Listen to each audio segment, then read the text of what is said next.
نأمل أن تكون هذه اللحظة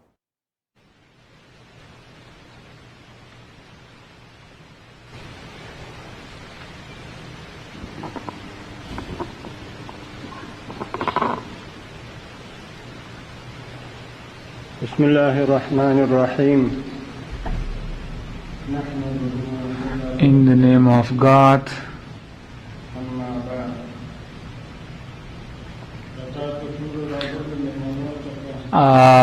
All of you representatives who have come here, who have participated in today's historical event about our country, I welcome you and I thank you.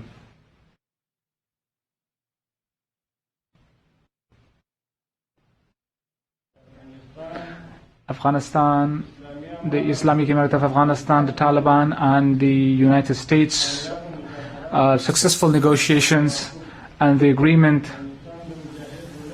for the Mujahid nation of Afghanistan, and is also good for the international community.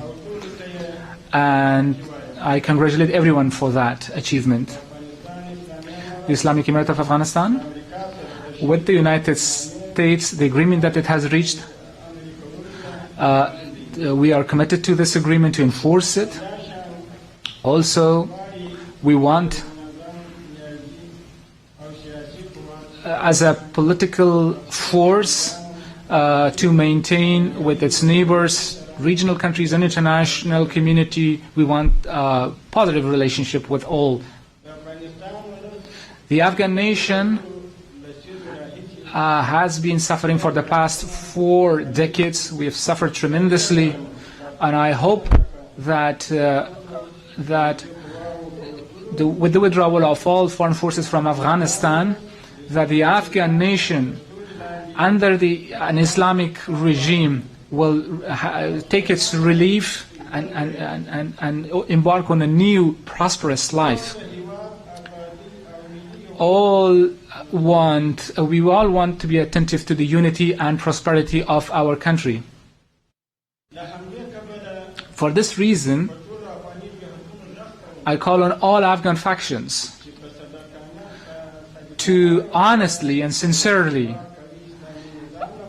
for the establishment of a strong Islamic system come to negotiations, and so that for the Islamic values, we all come together for Islamic values around Afghanistan and for Afghanistan.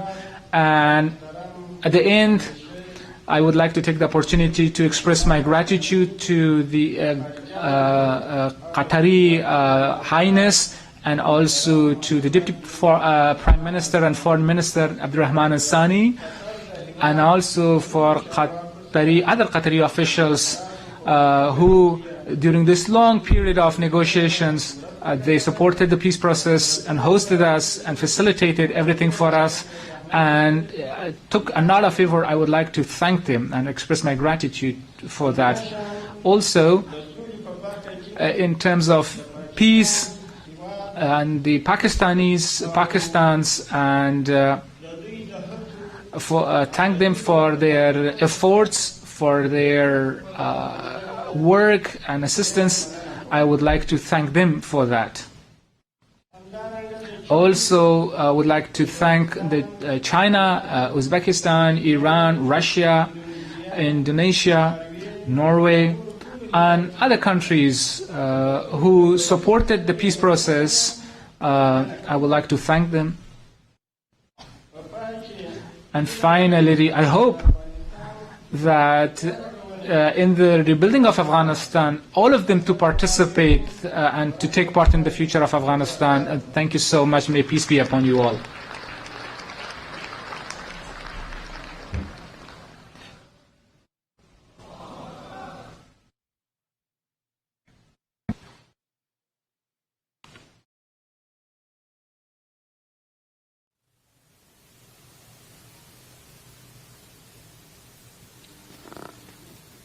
Good afternoon.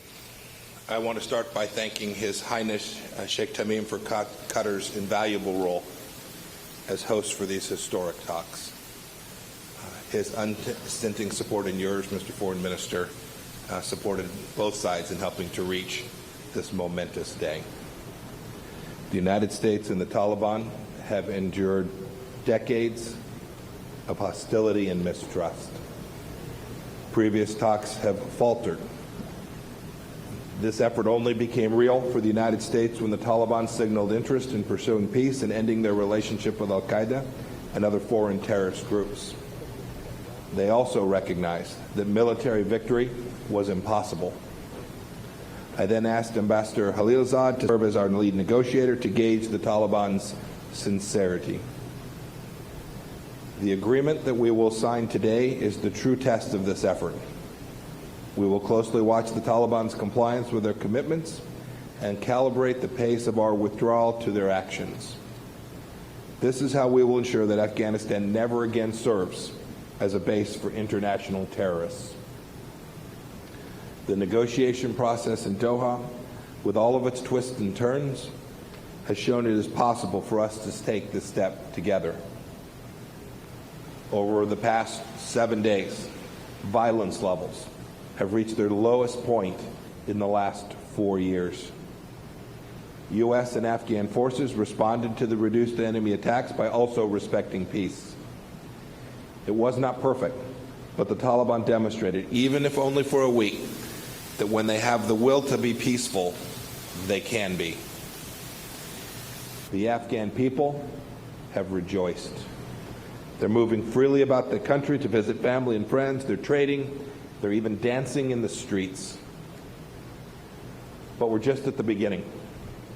Furthering the cause of peace will require serious work and sacrifice by all sides.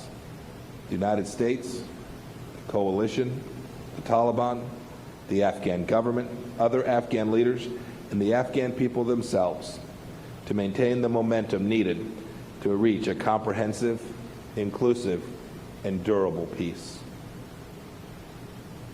This agreement will mean nothing, and today's good feelings will not last if we don't take concrete actions on commitments and promises that have been made. When it comes down to it, the future of Afghanistan is for Afghans to determine. The US-Taliban deal creates the conditions for Afghans to do just that. Here's our take. Here's our take on what steps by the Taliban will make this agreement a success. First, keep your promises to cut ties with Al-Qaeda and other terrorists. Keep up the fight to defeat ISIS. Welcome the profound relief of all Afghan citizens, men and women, urban and rural, as a result of this past week's massive reduction in violence, and dedicate yourselves to continued reductions. It is this significant escalation of violence that will create the conditions for peace, and the absence of it, the conditions and the cause for failure. All Afghans deserve to live and prosper without fear. Sit down with the Afghan government, other Afghan political leaders, and civil society, and start the difficult conversations on a political roadmap for your country. Exercise patience even when there is frustration. Honor the rich diversity of your country and make room for all views. Afghan governments have failed because they weren't sufficiently inclusive. The Afghan government of 2020, and indeed the Afghanistan of 2020, is not the same as in 2001. Embrace the historic progress obtained for women and girls, and build on it for the benefit of all Afghans. The future of Afghanistan ought to draw on the God-given potential of every single person. If you take these steps, if you stay the course and remain committed to negotiations with the Afghan government and other Afghan partners, we and the rest of the international community assembled here today stand ready to reciprocate. I know there will be a temptation to declare victory. But victory for Afghans will only be achieved when they can live in peace and prosper. Victory for the United States will only be achieved when Americans and our allies no longer have to fear a terrorist threat from Afghanistan. And we will do whatever it takes to protect our people. The United States will press all sides to stay focused on the goal of a peaceful, prosperous, and sovereign Afghanistan, and an Afghanistan free of malign foreign interference, where all voices and communities are heard and are represented. This is the only way. This is the only way a sustainable peace can be achieved. And for all of us here, and most importantly, for the security of the American Afghan people, this must happen. Thank you.